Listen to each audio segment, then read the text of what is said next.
So apparently Discord has lost their minds over the last 24 hours, so I figure we should probably talk about that. Discord said yesterday in a tweet from Discord support they will be expanding teen safety protections worldwide, including teen by default settings and age assurance designed to create safer experiences for teens. And they're also launching recruitment for Discord's first teen council, which is supposed to create a space for teen voices to help shape our safety and well-being work. Applications are now open for U.S. teens 13 to 17. That's the tweet that they put out on the official Discord support Twitter account yesterday. So before we really get into like the opinion side of things and stuff like that, we're gonna clarify a couple things. So first off, Discord will age restrict users from certain features starting next month unless they verify their face scan or ID, meaning basically you won't lose access to Discord. You will be labeled as a teen account on it for anybody who is put into that pool of people. And what that means is you'll not have access to age restricted or not safe for work servers and channels. You cannot speak in stage channels. There are automatic filters applied to sensitive or graphic content. There will be warnings shown on friend requests from unfamiliar users, and direct messages from non friends are filtered into a separate requests box. And if you are put into this pool of users and you want out of it, you will verify that you are 18 plus with one of these options: facial age estimation, a short video selfie produced on your device, or ID. If you click on Discord's official post, there's also a clarification thing about it where it says clarification on our approach to age assurance. We've seen some questions about our age assurance update and want to share more clarity. They go on to say Discord is not requiring everyone to complete a face scan or upload an ID to use Discord.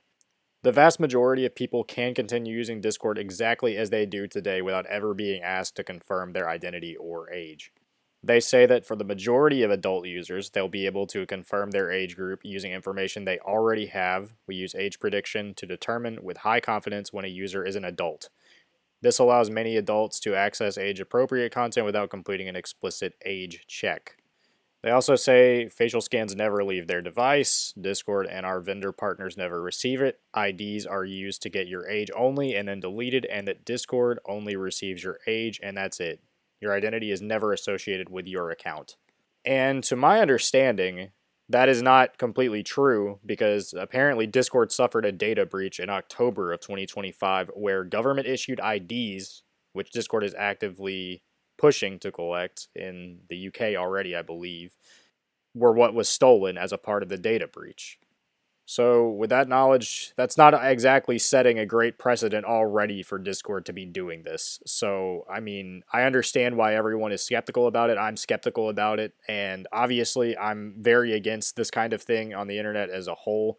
I'm not against protecting children on the internet. Like, that's fine. I think, to some extent, yes, there needs to be things in place to protect kids on the internet, but also, a lot of that's going to fall on the parents. A lot of that's going to be not exactly the responsibility of these services to go out of their way to require people to submit IDs and things like that to continue using the platform. I don't think that's going to necessarily even make kids safer. Is the thing, it's not exactly that black and white. It's not exactly that simple or otherwise. Yeah, I would be all on board if it was as simple as yeah, you submit this ID, you're labeled as an adult, all the kids on the platform are able to go on and using their platform the way they need to, and everybody's safe. But that's not how the world works.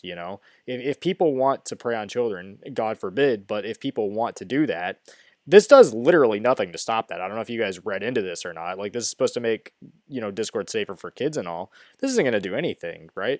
And what this is really going to do is create, I mean, again, like the idea, you're creating pools of people on Discord, right? The idea is, so you're creating pool number one, where you're going to have the actual adult users on your platform. And then you're creating pool number two, which in an ideal world is just kids. But the reality is it's going to be just kids and then all of the plethora of users who refuse to submit IDs or whatever the case that end up being labeled as teen accounts. So you're not really accomplishing anything. You're still allowing these people to communicate because they're labeled as kids on the app, with these kids. It's pretty it accomplishes nothing in the grand scheme of actually keeping kids safe. Because again, in a perfect world, yes, but we don't live in a perfect world. We don't live in a situation where this is something that actually could work in order to protect children.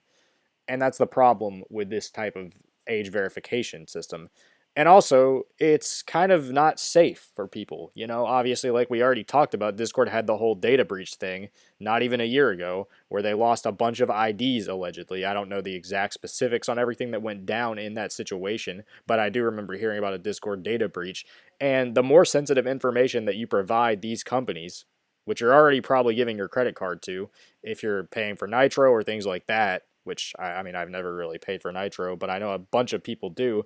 And also, a bunch of people have been announcing as a result of this that they're going to be canceling their Nitro subscriptions, which, shocker to no one, when you don't feel comfortable using a platform in the first place because of the fact that they're requiring you to submit age verification forms, you know, ID, whatever the case, you're probably not going to be willing to spend money on a service you don't trust. So it creates a situation where no one feels comfortable using the platform, no one is happy with it, and no one is spending money on it. They take a blow in business, and it's a mess, right? This whole thing is just a huge mess that could have been prevented if they just chose to do nothing. And like I said, like if I genuinely believed that this would actually protect children, I would be all for it. That's the thing. Like you know, if I actually believed that would make a difference, then yeah, that would be one thing. But I don't believe that. That's the thing. I don't believe that. And I also don't want to live in a world where I'm required to submit my ID for every social media app that I choose to use. I know that's already kind of a thing in the UK going on, and I really hope that's not something that branches out to the rest of the world because it's really bad. Like, you know, it's no one needs to submit their ID every time they want to use a social media app. That would be absolutely terrible. That's not an internet world that I think any of us want to live in, to be honest with you. I don't think that that would protect anybody. And furthermore, it just kind of creates this mess where it's like, great, time to go get my ID every time I want to use a social media app. Like, who wants this? You know, who is this for? Who are we pretending that this is gonna help? But yeah, I know I've kind of went in circles a little bit on this, but this is a topic that I wanted to address because it's pretty much everywhere right now. You can't go 2 feet on the internet without seeing something about Discord's age verification stuff. So I figured I'd talk about it, especially considering how Discord is a platform that I use on a day-to-day basis to communicate with some friends and, you know, join voice channels and stuff like that. So yeah, it's rough. Hopefully they walk this one back. I really hope that it doesn't go live or anything like that. Obviously, you know, some people, like they said, aren't going to be impacted by this, but there's going to be such a large pool of people that are that I feel like it's definitely worth talking about. Obviously, if they weren't going to implement this to anybody, they wouldn't be announcing this feature, or, well, not feature, but, you know, this new system coming. So there's going to be a bunch of people that are lumped into this, and they're going to be impacted by this, and it's going to be a headache. So hopefully they just walk this back. I don't know what else to really say at this point. I just, you know, everybody is kind of against this. I feel like that has any idea how the world and the internet works. So, yeah.